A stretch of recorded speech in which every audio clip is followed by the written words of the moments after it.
And welcome to Newsline. We're broadcasting from the Newsfirst studios in Dawson Street in Colombo, and unlike the usual thing, today we're not live. It's a recording, and we have in the studio with us Dr. Harsha De Silva, MP, and several other things too before. But he's right here. Very good day to you, Dr. Harsha. Good day to you, Faraz. We've got very Australian there, sadly. Now then, I was going to offer you a cup of tea, but they've forgotten to bring the pot in, but I'll let you have one after we finish. Sure, thank you. Now then, Dr. Harsha De Silva, the way the Nava is still continuing, which is the leadership void at the United National Party, can you bring us up to date on what's happening? Yeah, last week, when the group of MPs met, after a lengthy discussion with the leader insisted that there was no need for a vote, right, to determine the leadership issue. And he's right in that there is no provision in the constitution of the UNP to have sort of ad hoc votes to elect a leader.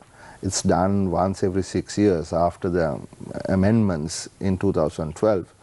And so Mr. Wickremesinghe is legitimately the leader of the UNP till 2024, and that was ratified at the last convention. And he was sticking to the rule book and supported by some others. But the discussion was not about that. The discussion was about, okay, fine, we agree, but the issues on the ground, very much contradicting the situation in the rule book, you see. And the UNP has to have a new face, was what most people said.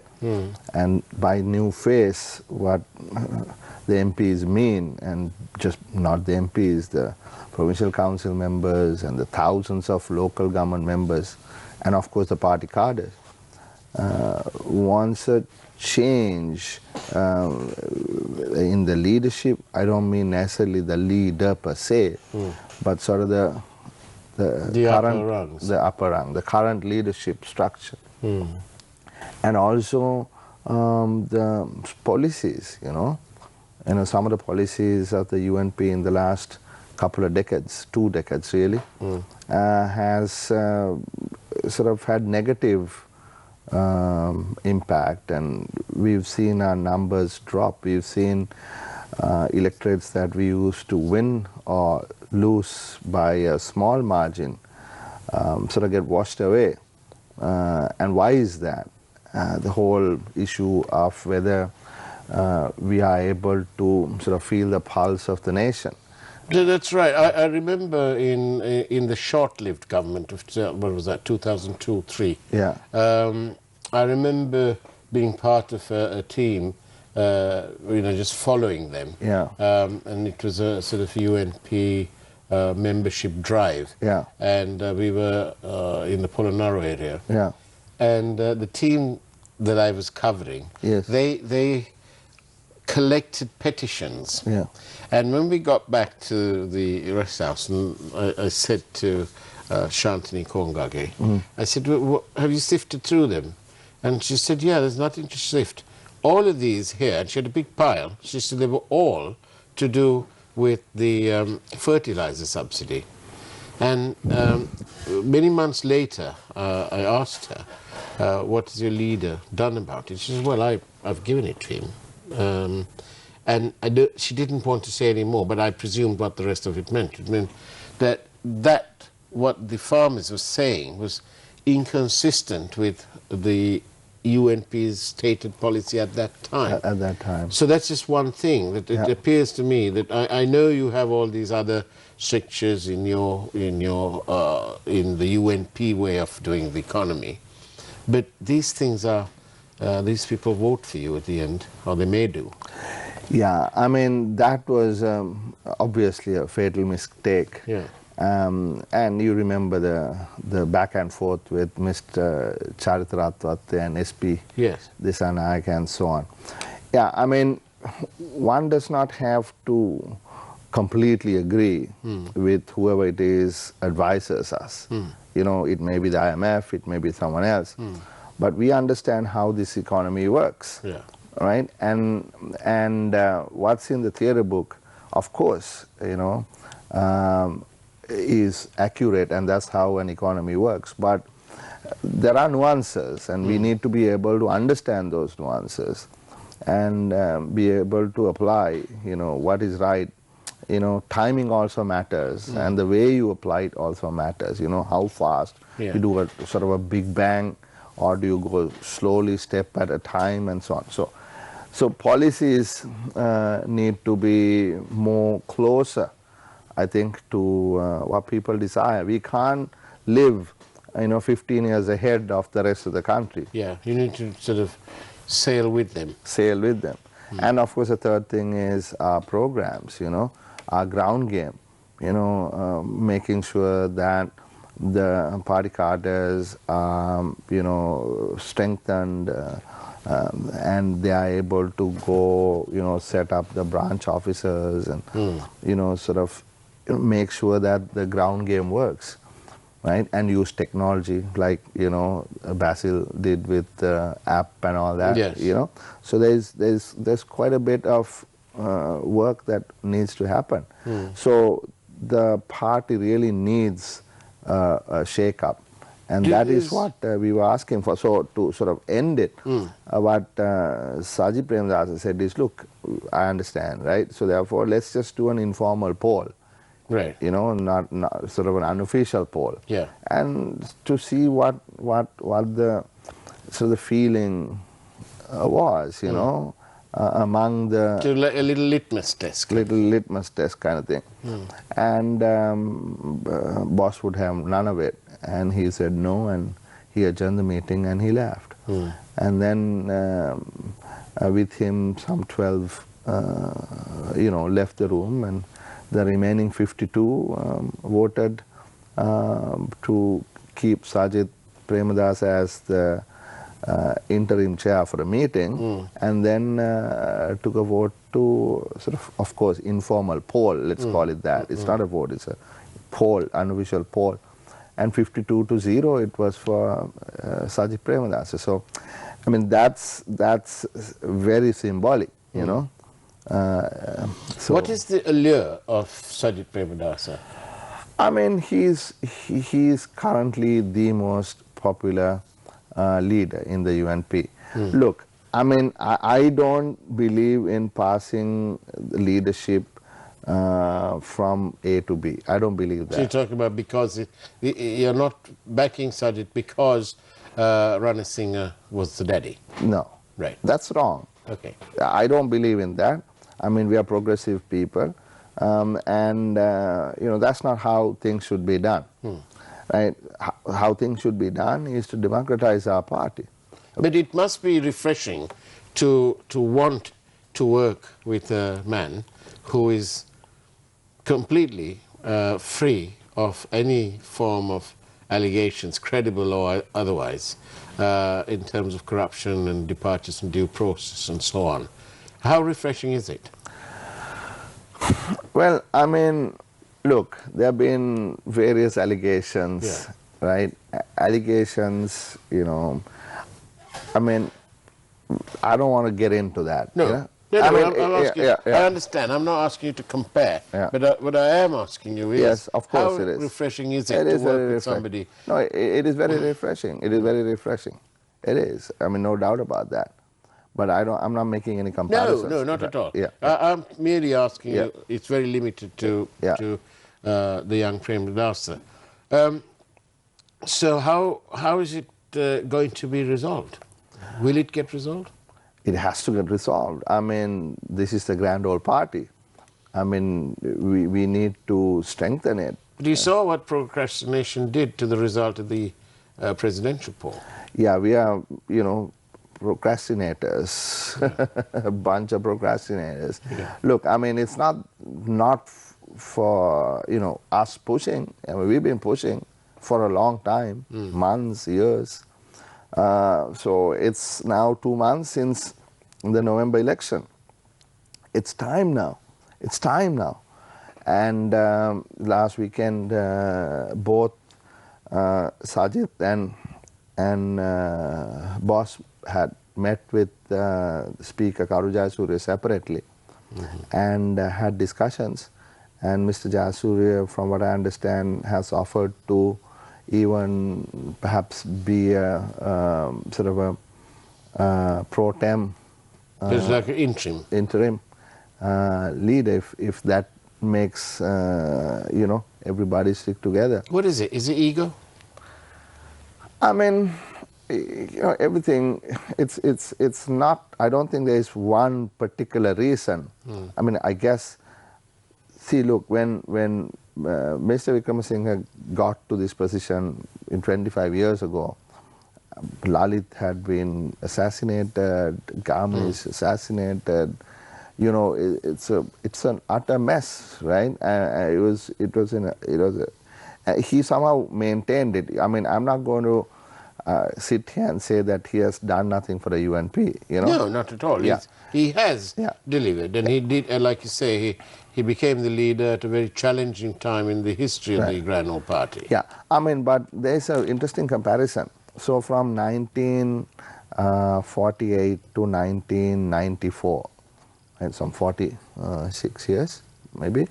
Yeah, we've had, I think, 6 leaders, from DS to Dudley to Sir John to Premadasa, to JR to Premadasa to DB, and so on, right? And after 46 years, we've been in office for 30 plus years, right? But since 94 to 2020, we've not been in office for a single year. And we've had one leader. I mean, when I say not been in office, we had a part of a government. We never had a president. We never really had the authority, right? So 6 different leaders, 2/3 of the time in office, one leader, and 0 time in control of this country. So, I mean, it's just it's a comparison there, right? And change is required. The only thing that is permanent is change, they say, right? So, That's right. So Did you say that? Yeah. Are you happy to be in politics, to continue in politics, if no change is made? Probably not. Probably not. There has to be a aim. We need to, have some hope of getting somewhere, right? And if this continues, I ask myself, what's the point, right? I mean, like I said before, this is not the only thing I can do. Yeah. I have multiple other options, right? I've given 10 years of my life to this country. 5 years in the opposition, 5 years in government. I don't regret that, don't get me wrong. But to give another 5-10 years, right, there has to be some, light at the end of the tunnel. And not just for me personally, but who I represent, what I strive to achieve, what I stand for. How deep, or rather how intense is your Vedanava? Yeah. For you to say, look, if that's the case, I'm going to back any move to have a breakaway faction, because we can't resolve this issue. Therefore, until it gets resolved, we're going to have another temporary faction even. What about that? Well, I mean, I don't want to break the UNP, to be honest with you, right? I don't want to So, but what's the alternative? The alternative is almost certain defeat. Yeah, so this is the thing. So I'm hoping that our leader will realize how sort of deep, a hole we are in, right? And it is his responsibility, right? I mean, if and I don't want to go against anyone, right? But he must sort of think about it. It's not Mr. Wickramasinghe or Mr. Premadasa, Mr. Jayasuriya. It's about the country and at least right now, a strong opposition to stop the Rajapaksas from, doing whatever it is that they yes, because wish to do. Getting a majority in the presidency is one thing, but for good governance, we really also need a robust opposition. Certainly, but on the other hand, there is only a 10% difference, right? Yeah. 42 to 52. Yeah. So you're really talking about 5% midway. Yeah. I mean, it is not impossible, really, if we come with a solid plan. Yes, but for that, time is of the essence, is it not? Yeah, I mean, it's not that people have forgotten, in 2 months, everything that happened, prior to that. Yeah. And if all the opposition parties come together and we get another 5% more, then we are, What is it that, if you have everything that you want, which is, in essence, if you have a change of leadership, and if Mr. Premadasa is going to lead the campaign at the general elections, what is it that you'd like to see the UNP change? How do you want to change, apart from the leadership thing? Yeah, I mean, already our alliance partners have expressed solidarity with Sajid in leading the United National Front. So that is already established, right? So he will lead the United National Front with all our alliance partners working together. Now, when you say what do we want to see changed, I mean, there are multiple things, right? And it's not that we don't know, we do know. Honestly, people expected us to sort of, even on the economy, right, do much better than we ended up doing, really. And why is that, right? I mean, I don't believe that we should just, close up and look inwards and say, look, let's be self-sufficient in everything. That is finished, right? Even though we have to be able to do the reforms necessary in order for us to grow at our potential, right? We got to do the reforms. We got to liberalize, whether it is the port or whether it is something else. Now, we have to somehow be able to convince the people that this is necessary. Not to say, no, we go back and, try to reenact, what somebody else did in the past that anyway failed. Right? Now, for instance, if you just recently, this whole GSP Plus discussion. Yes, I was about to ask you about GSP Plus. Discussion is happening. I mean, if you recall, in 2010 we lost GSP Plus because they never wanted to apply for the GSP Plus. It's a unilateral thing given by the European Union, right? Because the thinking was, well, we don't need it. We don't need it. So we didn't do it. But in the meantime, what happened? Okay, in the meantime, Bangladesh and other countries really took advantage of us not being competitive in the European Union and grew their market share in Europe. And actually, when I was the Deputy Minister of Foreign Affairs, it was my specific responsibility to lead this. Mangala was looking at the political stuff. I was doing the economic diplomacy. So I know really very well how many times we went to Brussels, how many meetings we had, you know, and you know, all the things that we had to do, you know, because there are 27 international covenants and conventions, you know, on human rights. Yes, I remember you all did pretty well. Yeah, on the environment, on labor laws and all that. And just as we were about to, you know, sign it, there was a resolution that was brought against us. And I think you may recall, you know, I was sent to Brussels, and we had to negotiate with MEPs, members of the European Parliament, and the resolution was defeated because 436 people voted against the resolution, and 114 MPs voted in favor of the resolution. And that was in April 2017, and in May 2017 we got it. And when we got it, it was until, you know, we graduate to this high middle income status, and thereafter 2 to 3 years after that. So what 2023 means is exactly that. You know, what we fought so hard and, you know, had to establish so many things to get, you know, cannot just be taken away. And also embassy staffer, not even the ambassador, embassy staffer cannot, you know, pay a courtesy call on a minister and say, we will extend GSP Plus for another 3 years because we like you. I mean, what kind of nonsense is that? That's absolute bunkum, right? The real story is what I just related.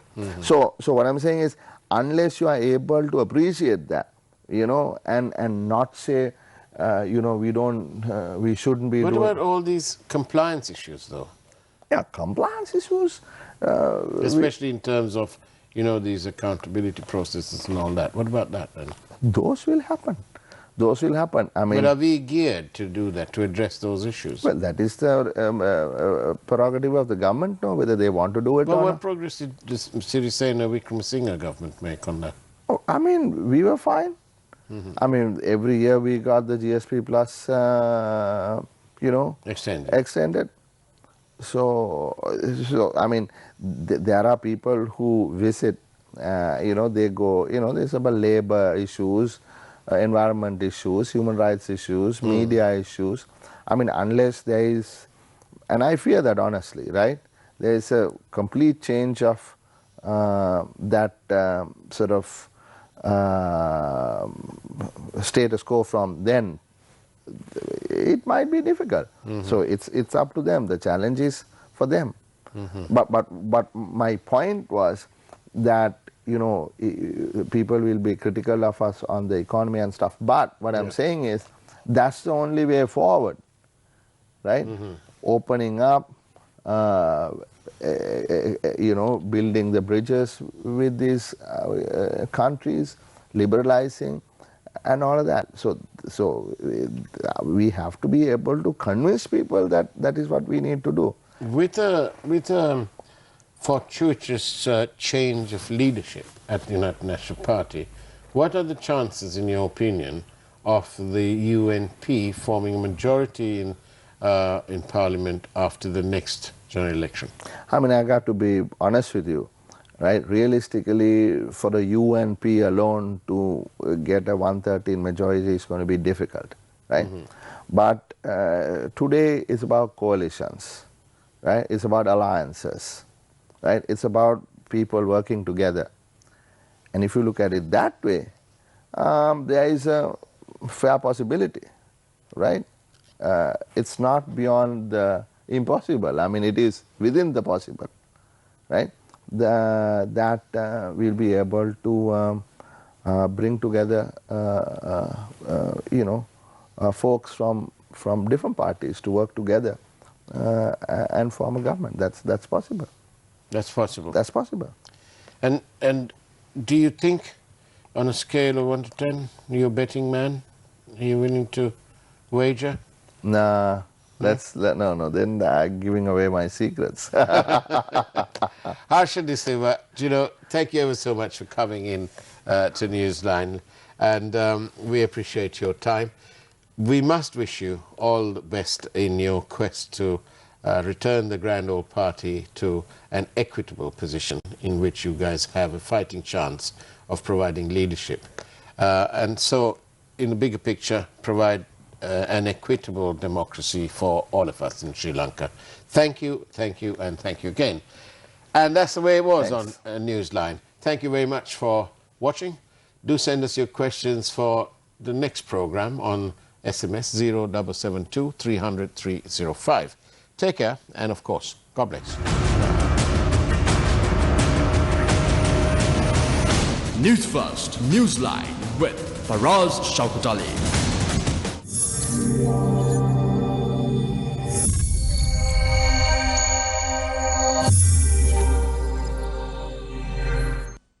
Problem with regard to generating money.